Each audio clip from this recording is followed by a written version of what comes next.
My name is Christy Monaghan. I am from Atlanta, Georgia. I am a VP of eCommerce at Astral Brands, and I run their digital division. We own 4 brands: Better London, Pure, Alouette, and Cosmetic Skincare.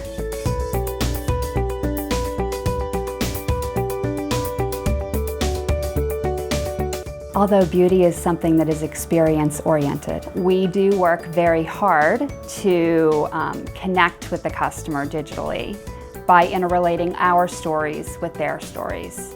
Our products are all good for you, natural, green beauty. That's a very important thing to a lot of our customers.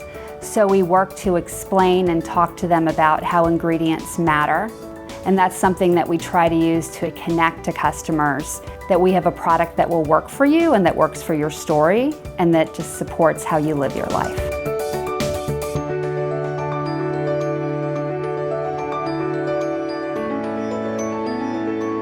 I think beauty natively goes towards digital because it's very hard for you to show all of the things that health and beauty can do for you in a retail store. It's kind of the idea of endless aisle, but if you look at it as endless looks or endless opportunities, and it gives you an opportunity in digital to explain how specifically it can work for different people in different scenarios. Using video, using imagery of real life people, using before and afters of hundreds of people, regardless of age, sex, national origin, and it just gives you a different way to connect. And the space that you're given in a retail store is about 3 feet or 6 feet. It's very difficult to communicate that same message the way that you can digitally.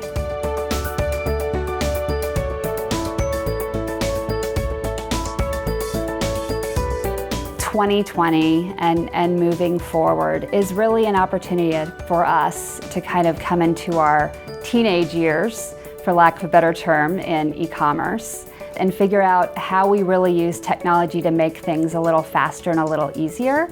We have been using technology as that is what our platform is, but we still use a lot of processes and a lot of things remain that we don't completely use all of the elements of technology and the things that they could do, like a retail store, brick and mortar store. So different ways to use AI, different ways to use predictive technology, different ways to use predictive technology in forecasting, just-in-time inventory, making sure that we have the right trend and the right product, and making sure we're speaking to the right person within the right segment.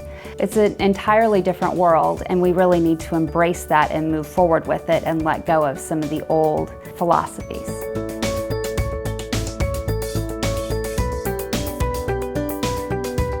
Today, as we are the manufacturer, we use our brand site to tell our digital story, but we also do it to support our other retailers and how they need to tell their story.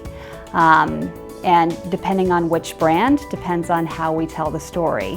We also have a significant Amazon presence, and they're a very important partner for us, and we do quite a bit digitally in our PR and other activities to support those parties.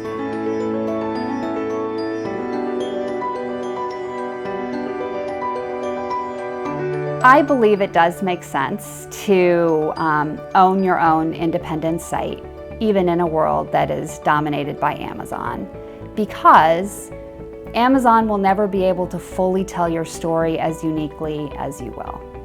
And although I mentioned that Amazon is a great partner for us, we also spend a significant amount of time creating our own stories and creating our own relationships directly with our customer. Regardless of Amazon, you can go back and pick any dominant party in the past.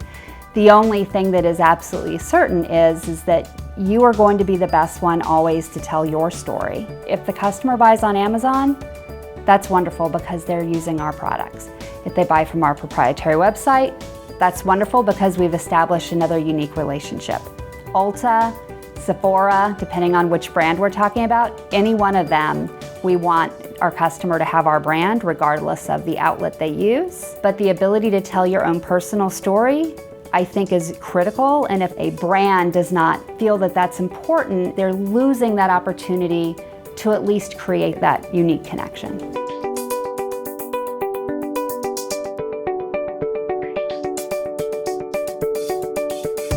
I actually think returns are an opportunity to grow a relationship with the customer.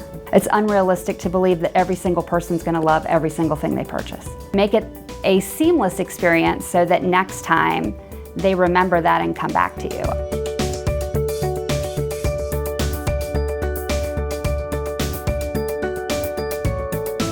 There are many digital marketing channels. Many of them overlap. However, many of them also support one another, and they're more like an ecosystem and less like individual components that you just focus on. For instance, when you buy paid search, you're also helping to support your SEO on your site. Or when you send out an email, you also have most likely your social handles, you're supporting social. So it's difficult to segment and say one thing works and one thing does not. If all boats are rising at the end, and if your spend is actually equivalent in your ROAS, your return on spend, as well as your return on effort. So if you're hitting those goals, you really have to look at the entire thing as an ecosystem. We look at all of our total spend and our total effort, and if our investment is worth the return that it gets, then we continue to do it. As an example of something that we don't proceed with as much, we do not invest heavily in YouTube ads because we really don't see a large amount of return. We see more return in our organic YouTube posts and our organic videos that we work with influencers. Those have a better return, and those are using a slightly different channel. I would tell you texting this year has specifically been growing maybe 90% up year over year, but next year social texting is going to be higher or something else. So I don't think it's only one channel or only one thing. It's how you get your entire ecosystem work and it work for your brand.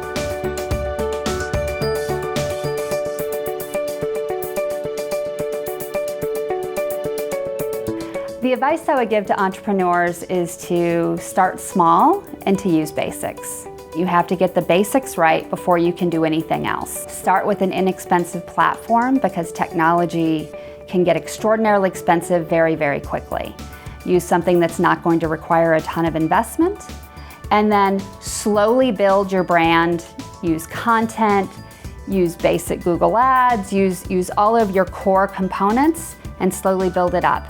But you also have to be very careful because the best e-commerce in the world is not going to override product. So you really want to make sure what you're going to market with is a product that the customer is really going to want, and that you're really ready and prepared and your market strategy for your product itself is solid. E-commerce happens to be my passion. I do love health and beauty a lot. I work for a wonderful company, Astral Health and Beauty. It is wonderful to work in your passion. And e-commerce also has the wonderful approach of it's all black and white. There's very little gray in e-commerce because the number is there or it's not. You get answers every single day and you don't have to guess. And you can use people's answers and their direct feedback to make it better. You get to absolutely improve every single day and have your customer tell you what you can do better tomorrow.